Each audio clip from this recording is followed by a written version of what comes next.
ब्रेकनंतर आपलं सगळ्यांचं पुन्हा एकदा स्वागत। बातमी आहे मुंबईमधून उपमुख्यमंत्री शिंदे ठाकरेंच्या शिवसेनेच्या नेत्यांच्या भेटीला पोहोचलाय। एकनाथ शिंदे ठाकरेंच्या शिवसेनेचे माजी आमदार दगडू सकपाळांच्या भेटीला पोहोचलेले आहेत। ठाकरेंकडून मुलीला तिकीट नाकारल्यानं दगडू सकपाळ हे नाराज असल्याची माहिती मिळते। शिंदेंसह निलेश राणेही दगडू सकपाळ यांच्या भेटीसाठी दाखल झालेले आहेत।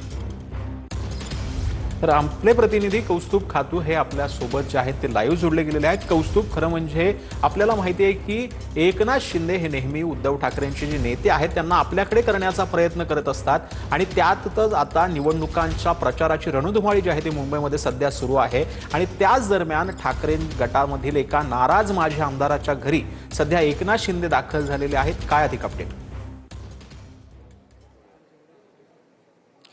नक्कीच जर आपण पाहिलं तर एका बाजूला अनेक नेते जे आहेत ते आपल्या कुटुंबियांना तिकीट न मिळालं नाराज झालेले आपल्याला पाहायला मिळतात। त्यापैकीच एक दगडू सकपाळ यांच्या मुलीला तिकीट न मिळालं ते नाराज झाल्याचं सध्या म्हटलं जाते आणि त्यांची भेट घ्यायला आता जर बघितलं तर आपण एकनाथ शिंदे उपमुख्यमंत्री एकनाथ शिंदे हे त्यांच्या घरी पोहोचलेत।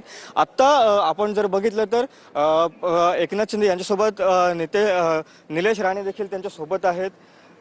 निलेश राणे देखील त्यांच्यासोबत आहेत आणि आपण जर बघितलं तर संपूर्ण त्यांचा ताफा हा त्यांच्या एकनाथ शिंदे दगडू सकपाळ यांच्या घराखाली आहे। उपमुख्यमंत्री एकनाथ शिंदे हे दगडू सकपाळ यांच्या लालबाग येथील या घरी आहेत। निलेश राणे देखील सोबत आहेत आणि एकूणच या तीन नेत्यांमध्ये नेमकी काय चर्चा होते दगडू सकपाळ यांची कौस्तुभ, या संदर्भात तुझ्याकडनं अधिक अपडेट जे आहेत ते वेळोवेळी घेत राहू। सध्या तुर्तास धन्यवाद।